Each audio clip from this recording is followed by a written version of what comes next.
The fall and the signal. Captain Maya Rivera steadied herself against the command console as another volley of Krell plasma torpedoes slammed into the orbital defense station. Warning lights flashed across the bridge, and the acrid smell of burned circuitry filled the air. Titan Station, humanity's last functional orbital fortress, was dying. Shield integrity at 16%, Captain, reported Lieutenant Commander Wilson, his voice steady despite the chaos erupting around them. Primary weapon systems offline. Auxiliary power failing. Maya nodded grimly, wiping blood from a gash above her eye. Through the command deck's reinforced viewport, she could see Earth below, once blue and vibrant, now scared with the burning remnants of what had been humanity's greatest cities. 3 months of relentless assault by the Krell Armada had reduced human civilization to scattered pockets of resistance. Status of ground forces? Maya asked, though she already suspected the answer. The holographic display flickered to life at the center of the command deck, revealing the haggard face of General Thomas Reyes. His uniform was torn and stained with soot, the background behind him showing the ruins of the United Earth Defense Force headquarters in Geneva. "We're overrun, Captain," Reyes reported, his voice crackling through static. "European command fell 2 hours ago. Asian command is holding by a thread, but it's only a matter of time. We're looking at total surface defeat within 24 hours. Maya absorbed the news without visible reaction.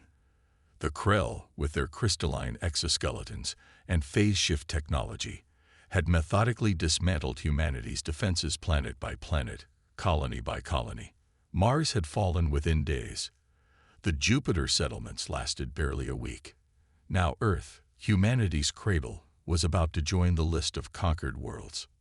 "General, initiate Protocol Omega on all remaining military installations," Maya ordered. Reyes's eyes widened slightly. "Captain, that would mean—" "I know exactly what it means, General." Maya cut him off. "Deny the enemy anything they can use. Wipe all databases. Destroy all conventional weaponry and technology. I want them to find nothing but ashes." After a moment's hesitation, Reyes nodded. "Understood, Captain." Protocol Omega initiated. His hologram flickered and vanished. Maya turned to her communications officer. "Send the encoded Lazarus signal to all designated receivers." The young officer swallowed hard but complied without question. The Lazarus Protocol was known to only a handful of individuals in the highest echelons of Earth's military command. Humanity's final desperate gambit. "Signal sent, Captain." "Incoming transmission from the Krell flagship," announced Lieutenant Commander Wilson. "They're requesting our surrender." Maya's laugh was bitter. "Put it through." The main view screen shifted to display the Krell High Commander, its crystalline exoskeleton gleaming under the lights of its command center. The alien's compound eyes seemed to study Maya with cold calculation. "Human Captain." The Krell translator rendered its clicking speech into English. "Your resistance has been noted for its tenacity, if not its wisdom. Further struggle is futile. Surrender your station and order all remaining human forces to lay down their weapons. The Krell Imperium offers mercy to those who accept their place in our new order." Maya straightened her uniform, standing tall despite the tremors shaking the station. "High Commander, I appreciate your offer. However, I feel obligated to inform you of something about humans that your intelligence may have overlooked." The Krell tilted its crystalline head. "And what would that be?" "We are very, very bad at accepting our place," Maya replied with a grim smile. "Lieutenant Wilson, terminate communication and divert all remaining power to the main reactor core." The Krell's image vanished, replaced once more by the tactical display, showing the massive Krell flagship and its escort vessels. "Captain, even with full power, our weapons can't penetrate their flagship's shields," Wilson protested. "We're not trying to destroy them," Maya explained, inputting commands into her console. "We're buying time." "Reactor status critical," Wilson reported. 8 minutes to overload. "Perfect. That gives us just enough time." Maya opened the station-wide communication channel. All personnel, this is Captain Rivera. Titan Station has served Earth proudly, and so have all of you. Evacuation protocols are now in effect. All non-essential crew proceed to escape pods immediately. She waited as her crew made their decisions. Some ran for the escape pods as ordered, but many, including her bridge officers, remained at their posts. Maya had expected nothing less. "It has been an honor serving with you all," she said simply. The next 5 minutes passed in focused activity as they prepared the station for its final act.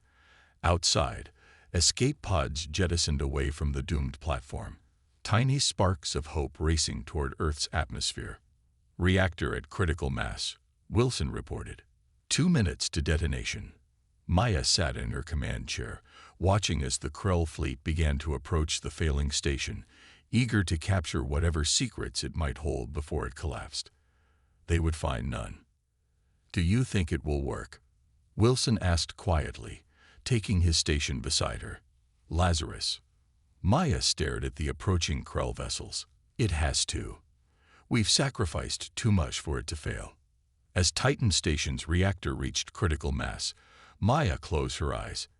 In her mind, she pictured the secret facility deep beneath the Pacific Ocean, where 5,000 of humanity's finest soldiers lay in suspended animation, their bodies enhanced with experimental biotechnology that had been deemed too dangerous for conventional warfare.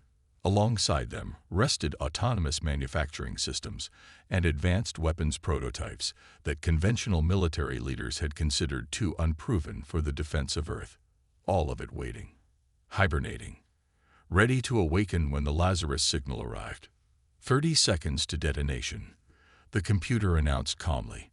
"Even if they defeat us today," Maya murmured, "this isn't the end." The Krell ships grew larger in the view screen as they approached the failing station. As Titan Station's reactor overloaded, the resulting explosion vaporized the platform and 3 nearby Krell vessels. The light of the detonation was visible from Earth's surface, a final defiant star flaring against the darkness. Deep beneath the Pacific Ocean, a signal was received. Systems that had lain dormant for years began to warm up. Cryogenic pods initiated their awakening sequences. Project Chimera had begun. Darkness. Then pain, the searing agony of frozen cells coming back to life, of blood beginning to flow through veins that had been still for far too long. Lieutenant Commander Darius Chen gasped as consciousness returned, his enhanced lungs drawing in recycled air with desperate urgency. His vision swam, blurry shapes gradually resolving into the curved transparent surface of his cryogenic pod as it completed its opening sequence. "Vital signs stabilizing," announced a calm synthetic voice. "Neural pathways reconnecting." "Welcome back, Lieutenant Commander Chen." Darius blinked rapidly, his genetically modified eyes adjusting to the dim blue emergency lighting that illuminated the vast chamber. All around him, hundreds of identical pods were activating, their occupants stirring to life after their long sleep. Through the disorientation of revival, a single question formed in his mind. "How long?" he rasped, his vocal cords stiff from disuse. "You have been in cryogenic suspension for 2 years, 7 months, and 12 days, the facility's AI responded. "Lazarus Protocol was activated via emergency channel 26 hours ago." 2 years, much shorter than the decades they had prepared for, but still long enough for the world above to have fallen to the Krell. Darius forced his enhanced muscles to respond, pushing himself upright in the pod. The movement sent fresh waves of pain through his body, but he welcomed it. Pain meant he was alive. "Status of the facility?" he asked, climbing unsteadily out of the pod. "Facility is at optimal operational capacity," the AI reported. "All primary systems functional. Manufacturing units active. Armory unlocked. Tactical data integration in progress." Darius nodded, watching as his fellow soldiers emerged from their pods. Each had been selected from the elite units of Earth's military forces, then subjected to the controversial Chimera enhancement program. Their bodies had been rebuilt on a cellular level. Stronger bones reinforced with carbon nanofibers, muscles enhanced with synthetic protein structures, neural systems accelerated with bioprocessors. They were no longer merely human. They were what humanity needed to become to survive. "Commander Chen," a familiar voice called. Darius turned to see Colonel Amara Jackson approaching, already dressed in the base layer of her combat suit. Like all of them, her body showed the subtle signs of the chimera enhancements: slightly elongated limbs, the faint luminescent patterns beneath her skin where nanoclusters gathered. "Colonel," Darius acknowledged with a nod. "What's the situation topside?" "Not good," Jackson replied grimly. "The AI is still compiling data from the limited sensor network that survived, but it appears Earth is fully under Krell control. The last organized military resistance ended 6 months ago." 6 months of occupation, Darius mused. 6 months for the Krell to establish themselves, to grow complacent in their victory. And the civilian population? Jackson's expression darkened. Approximately 40% of the pre-war population remains. The rest were either killed in the initial invasion or processed. Processed, Darius repeated, a cold dread settling in his stomach. "The Krell have been converting human cities into resource extraction centers," Jackson explained. "Humans are being used as labor. Those deemed unsuitable are recycled for their organic compounds."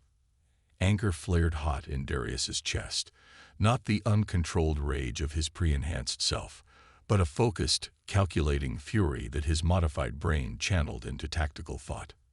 "How many of us woke up?" he asked. 95% successful revival rate, the AI interjected. 4,750 combat-ready personnel. "And our equipment?" In answer, the wall behind Jackson slid open, revealing an armory filled with matte black combat suits, unlike any conventional military armor. Designed specifically for the enhanced soldiers, each suit was a marvel of integrated technology. A second skin of molecular-aligned carbon fiber and reactive polymers embedded with sensor arrays and neural interfaces. "The Phantom suits are ready," Jackson said. "As are the weapon systems. The manufacturing units have been running since the Lazarus signal arrived." Darius approached the nearest suit, running his hand over its surface. The material responded to his touch, warming slightly. These suits had been theoretical when he entered cryostasis, the product of frantic research by Earth's brightest minds as the Krell fleet approached the outer colonies. "And the underground network?" he asked quietly. Jackson's eyes met his. "Confirmed active. We're receiving encrypted communications from 17 sleeper cells across the globe. They've been preparing for our awakening." Darius nodded slowly. The underground network had been the most audacious aspect of humanity's final defense strategy, placing deep cover operatives among the surviving human population, people who would appear to accept Krell rule while secretly monitoring enemy patterns and establishing resistance. "Time to wake the beast, then," Darius said, reaching for his combat suit. As he prepared for war, Darius couldn't help but think of the irony. The Chimera program had been controversial, condemned by many as an abandonment of humanity. Now those enhanced soldiers were humanity's last hope. The Krell believed they had conquered Earth and broken humanity's spirit. They were about to learn how wrong they were. The awakening and resistance. The Chimera facility hummed with purposeful activity as 4,750 enhanced soldiers prepared for war. The Phantom suits were calibrated to each individual's unique biology, weapons were distributed, and tactical briefings were conducted using the limited intelligence gathered from the surface. In the command center, Darius studied holographic projections of Earth's current state. The Krell had established major control centers in what had once been Earth's largest cities, connected by transit corridors that cut across the landscape like crystalline veins. Their architecture was alien and angular, structures of grown crystal and metal rising from the ruins of human civilization. "They think they're secure," Darius observed. 2 years without significant resistance has made them complacent. That's our advantage. According to underground intelligence, They've reduced their military presence by almost 50%. Colonel Jackson agreed, gesturing to various points on the map, reassigning ships and troops to other conquests. Darius pointed to a glowing point on the projection, a massive crystalline structure that had been built atop the ruins of what had once been New York City. Their primary command hub. Yes, Jackson confirmed. All administrative functions for Earth operations are coordinated from there. They've consolidated control to minimize resource expenditure. Classic occupation strategy, Darius murmured. Centralized command. Established clear supply lines. Maintained just enough military presence to crush any resistance. His enhanced mind processed the tactical implications rapidly. They've created their own vulnerability. He turned to face the gathered command staff, all enhanced like himself, all awakened from the same long sleep. The Krell believe they defeated humanity, he said, his voice carrying across the room. They believe we broke under their superior technology and numbers. What they don't understand is that everything they've seen, every battle, every last stand, every desperate defense, was just the first phase of our strategy. Darius pointed to the holographic display. Humanity didn't lose the war 2 years ago. We just changed our tactics. And now we show them what we've become. The attack plan took shape rapidly. Unlike the defensive war that Earth's conventional forces had fought, this would be a campaign of swift strikes and strategic sabotage. The enhanced soldiers, operating in small teams with their advanced phantom suits and weapons, would emerge from hidden access points across the globe, targeting Krell communication nodes and supply depots. We don't have the numbers for a direct confrontation, Darius explained. But we don't need them. We just need to create enough chaos to activate the next phase of Lazarus.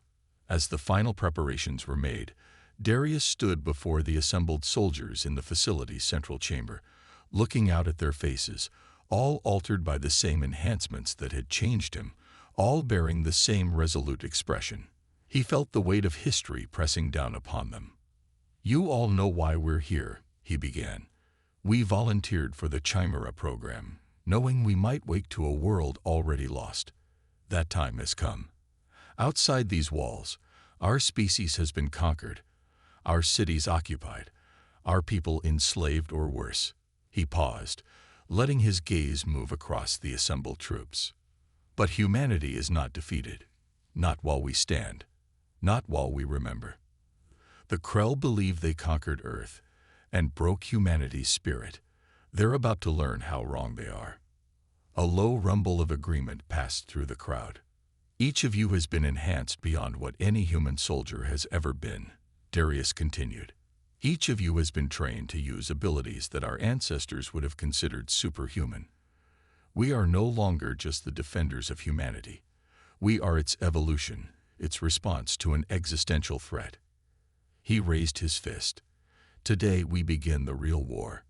Not for territory, not for resources, but for the very future of our species." The Krell thought they were facing a primitive civilization making its last stand. Instead, they've awakened something they cannot possibly understand. As he finished speaking, the facility's lights shifted from emergency blue to full operational white, illuminating the vast chamber and the thousands of enhanced soldiers who filled it, humanity's hidden army preparing to rise from the darkness. "Operation Resurrection begins in 6 hours, Darius announced. "Get ready." The Krell Security Patrol moved through the ruins of what had once been downtown Los Angeles with practiced indifference. 2 years of occupation had established a routine. Check the human labor dormitories, inspect the resource processing centers, maintain visibility to discourage any thoughts of resistance. The 4 crystalline aliens, their exoskeletons gleaming in the morning light, expected nothing out of the ordinary. They never saw the attack coming. From the shadows of a collapsed shopping mall, 4 figures in matte black phantom suits moved with impossible speed. The first Krell fell before it could reach for its weapon, its crystalline neck severed by a vibroblade that hummed just beyond human hearing. The second managed to turn, raising its plasma rifle before a precision shot from a Gauss pistol shattered its central nervous cluster. The third and fourth Krell activated their emergency beacons, but the signals died in a burst of electronic static as localized EMP devices attached to their communication nodes. Within 12 seconds, all 4 aliens lay dead on the cracked pavement. Strike Team Echo. First objective complete. Lieutenant Nadia Reyes reported through her suit's secure communication system. No alarm raise. Moving to Phase 2. Across the globe, similar scenes played out in synchronized precision. Enhanced human soldiers emerged from hidden bunkers, sewer systems, and abandoned subway tunnels, striking at Krell patrols and communication hubs. The attacks were not random, but followed a carefully constructed pattern designed by the tactical AIs in the Pacific facility. Each strike calculated to create maximum confusion, while minimizing the chance of a coordinated alien response. In the command center beneath the Pacific, Darius watched the holographic display as hundreds of small blue lights indicated successful operations. Phase 1 proceeding as planned, he observed. Preliminary reports show 92% success rate on initial strikes. Colonel Jackson nodded, her eyes on a secondary display showing real-time feeds from the Phantom suit's integrated cameras. The Krell are still trying to understand what they're facing. They haven't connected the attacks yet. They will soon enough, Darius replied. We need to move to Phase 2 before they can organize a response. Authorize the blackout protocol. Jackson entered the command sequence into her console. Across the global network of enhanced soldiers, new orders were received and acknowledged. In the ruins of Los Angeles, Reyes received the updated mission parameters through her neural link. Blackout authorized, she informed her team. Moving to the substation. The 4-person strike team moved through the devastated city with preternatural awareness, their enhanced senses detecting Krell positions long before visual contact. The Phantom suits adapted to their surroundings, the molecular structure shifting to match nearby surfaces. Not true invisibility, but a chameleon-like camouflage that made them nearly impossible to spot. Their target was a nondescript building that had once housed electrical infrastructure. Now it served as one of the thousands of communication nodes in the Krell occupation network, a vital link in the aliens' command and control system. 2 guards at the entrance, reported Corporal Zhang, the team's recon specialist. His enhanced vision could pick out details at ranges that would have required specialized equipment for unmodified humans. Standard rotation pattern. 30-second window between surveillance suites. Reyes processed this information through her tactically optimized brain. Rodriguez, Zhang, take positions on the flanking routes. Martinez, you're with me. We breach on my mark. The team split up, moving into position with fluid efficiency. Reyes watched the Krell guards through her suit's optical enhancement, counting down the seconds between their programmed movements. When the moment came, she gave the signal. 4 silenced Gauss rounds found their targets simultaneously. The Krell guards collapsed, their crystalline bodies shattering on impact with the ground. Before the automated systems could register the guards' life signs terminating, Reyes's team was already inside the facility. 8 minutes until the next automated check-in, Reyes noted as they moved through the dimly lit corridors. Plant the package and clear out. Corporal Martinez, the team's technical specialist, approached the central communication node, a crystalline structure pulsing with alien energy patterns. From a compartment in his suit, he removed what appeared to be an ordinary maintenance module of Krell design. It was anything but ordinary. The device had been manufactured in the Pacific facility based on specifications provided by underground operatives who had spent years studying Krell technology. Once installed, it would appear to function normally while secretly altering the data flowing through the network. Package in place, Martinez confirmed after connecting the device to the alien system. Activation in 3, 2, 1. Blackout is live. Throughout the occupied Earth, thousands of similar devices were being installed in Krell communication nodes. Each one individually would be nearly impossible to detect, a minor anomaly easily dismissed as system degradation. Together, they formed a neural network that would gradually corrupt the aliens' command protocols. All teams report completion status, Darius ordered from the Pacific Command Center. The reports flooded in, 87% success rate globally, with most failures occurring in heavily fortified Krell strongholds. It was enough. Initiate blackout cascade, Darius commanded. Colonel Jackson entered the final authorization code. Cascade initiated. Time to full system compromise. 8 hours. Darius nodded. Now we move to Phase 3. Contact the underground leaders. It's time to bring in the civilian resistance. While the enhanced soldiers continued their targeted strikes against Krell military installations, a different kind of meeting was taking place in the ruins of Chicago.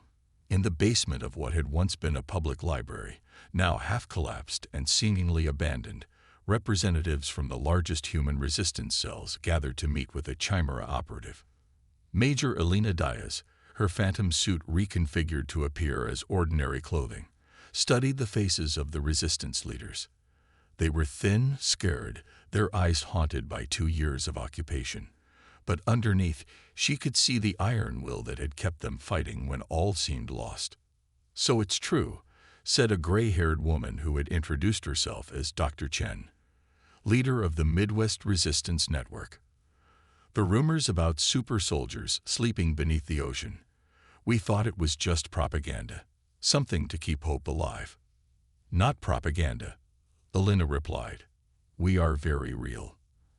And we're here to help you take back your world." A burly man with a patch over one eye leaned forward. "No offense, but where were you folks for the past 2 years?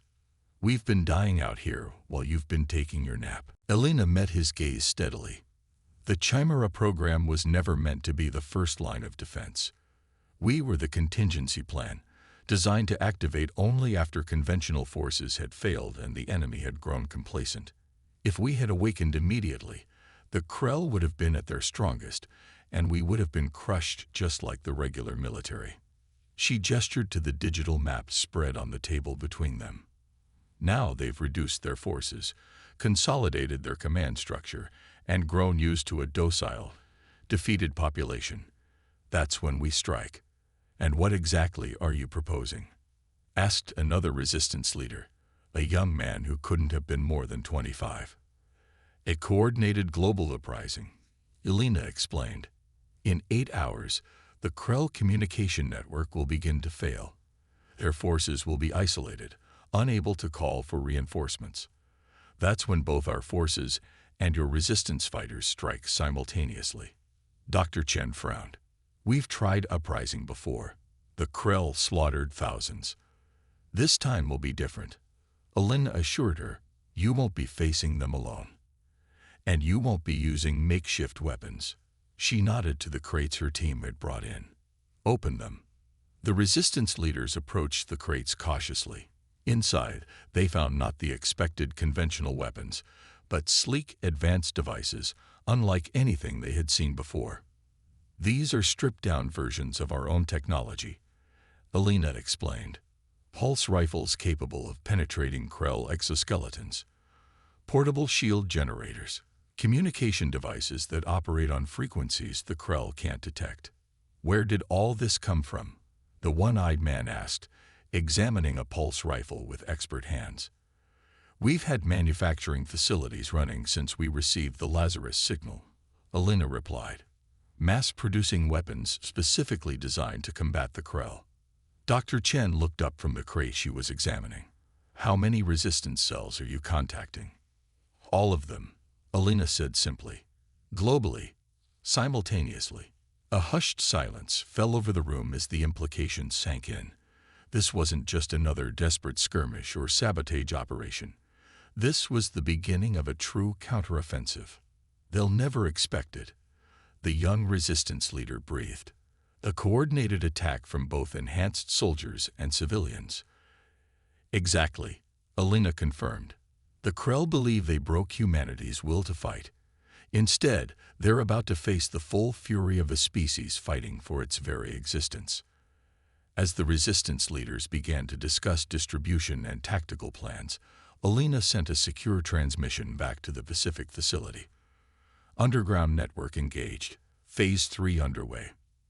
In the command center, Darius received the transmission with grim satisfaction. All across the globe, similar meetings were taking place, bringing the enhanced soldiers of the Chimera program together with the human resistance fighters, who had never stopped believing in freedom. The Krell had no idea what was coming. And by the time they realized, it would be too late. The counterattack. The New York Krell Command Hub pulsed with crystalline energy, its towering spires rising from the ruins of Manhattan like an alien cathedral.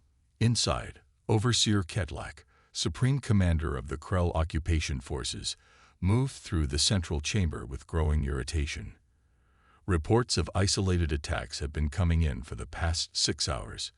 Disturbing, but nothing the occupation forces couldn't handle.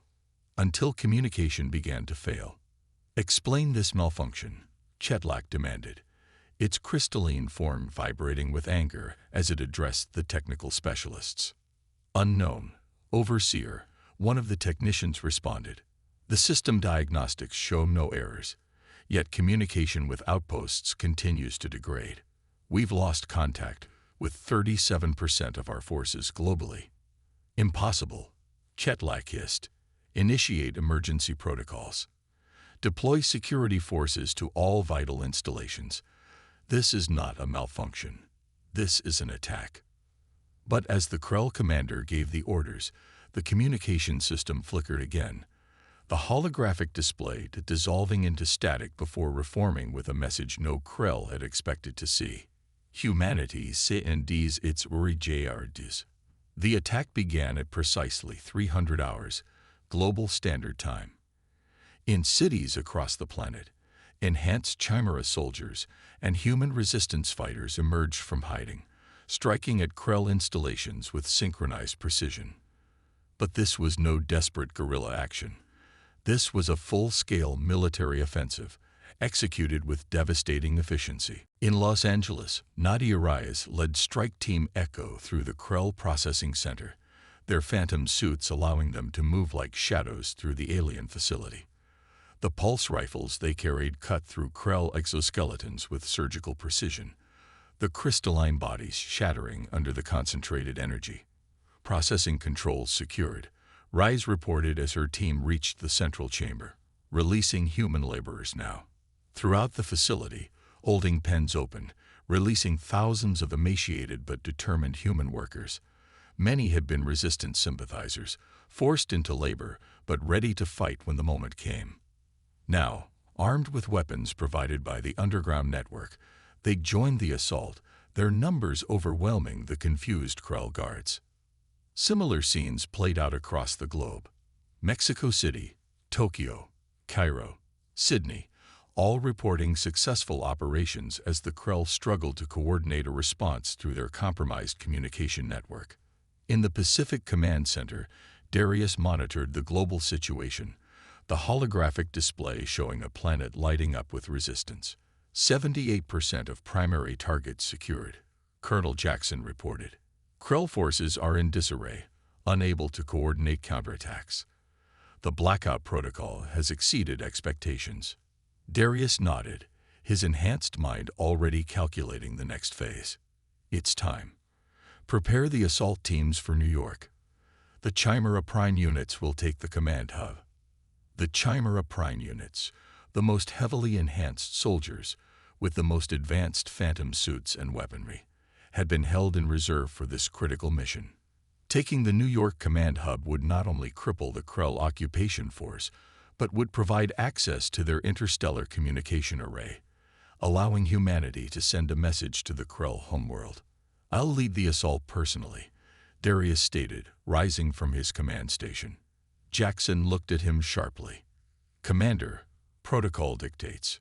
Protocol dictates that the most qualified soldier leads the most critical mission," Darius interrupted. "I was enhanced specifically for this purpose, Colonel. You know that as well as I do." After a moment's hesitation, Jackson nodded. "The Raven transports are prepped and ready. Your team deploys in 30 minutes. Darius made his way to the armory, were the members of Strike Team Alpha. 12 of the most enhanced Chimera soldiers were preparing for the assault. Their phantom suits had been upgraded with additional armor and weapon systems, transforming them into living weapons unlike anything humanity had ever fielded before. "Commander on deck," announced Major James Rodriguez as Darius entered. "At ease," Darius said, approaching his specialized suit in its maintenance cradle. "You all know the mission. The New York Command Hub is the brain of the Krell occupation. We cut off the head, the body dies." As the team completed their preparations, Darius activated his neural interface, allowing his consciousness to merge partially with the tactical AI embedded in his suit. Enhanced perception flooded his mind. Sensor data, topographical maps, real-time intelligence from resistance operatives in New York. One primary objective, 3 secondary, he confirmed as the team gathered around the holographic display of the command hub. "We secure the central control chamber, eliminate Overseer Kedlak, gain access to the interstellar array, and download all Krell tactical data." The plan was ambitious, perhaps even reckless, but they had the element of surprise, and more importantly, they had abilities the Krell could not anticipate. 30 minutes later, 3 stealth-adapted Raven transport craft departed the Pacific facility, rising through the ocean depths before accelerating toward the east coast at hypersonic speed. Inside the lead craft, Darius and his team prepared mentally and physically for what would likely be the most important battle in human history. 2 minutes to insertion point, the pilot announced as they approached the ruins of Manhattan. Through the viewports, Darius could see the crystalline spires of the command hub rising above the devastated city, beautiful in their alien geometry, terrible in what they represented. Around the structure, Krell patrol ships moved in heightened alert patterns, evidence that despite the communication disruption, the enemy was aware something was happening. "Remember your training," Darius told his team as they rose from their seats. "Remember why we were created. Everything that makes us different, everything that makes us more than human. This is what it was for. This moment." The Raven transports executed a precision drop, deploying the strike teams on 3 different approach vectors toward the command hub. The moment they touched down, the Krell defenses opened fire, energy weapons lancing through the twilight sky. Darius activated his suit's full combat systems, feeling the familiar surge as the neural enhancements synchronized with his augmented biology. Time seemed to slow around him, his perception accelerated by the combination of biological and technological enhancements. "Alpha Team, advance," he ordered, leading the charge toward the base of the massive structure. The Krell had numbers and fixed defenses. The Chimera soldiers had something else, capabilities beyond anything the aliens had encountered in their conquest of Earth. They moved with impossible speed, their enhanced reflexes allowing them to anticipate and evade energy blasts before they were fired. Their augmented strength let them leap incredible distances, scaling the lower sections of the command hub in bounds that defied normal human limitations. Krell defensive positions that would have stopped a conventional military assault for days fell within minutes. The aliens, accustomed to fighting conventional human forces, had no effective countermeasures against soldiers who could move faster than their targeting systems could track. "Perimeter breached," Darius reported as his team blasted through the main entrance of the command hub, moving to central control. Inside, they encountered heavier resistance. Elite Krell guards armed with enhanced weapons formed defensive positions in the crystalline corridors, their tactics more disciplined than the external forces. "Formation Omega," Darius commanded. The team split into 3-person units, attacking from multiple angles simultaneously, using their speed and coordination to overwhelm the defenders. Rodriguez took a glancing hit from a Krell energy weapon, the blast scorching through his phantom suit's outer layer. "Minor damage," he reported, the suit's medical systems already treating the wound. Continuing advance. They fought their way upward through the towering structure, level by level, the Krell resistance growing more desperate as they approached the central control chamber. Through the facility's crystal walls, Darius could see the other strike teams engaging Krell forces on different floors, all converging toward the same objective. Central control, 2 levels up, Darius announced, checking the structural scan provided by his suit's sensors. Heavy energy signatures detected. Prepare for maximum resistance. The final approach to the control chamber was a gauntlet of Krell elite guards and automated defense systems. Energy weapons,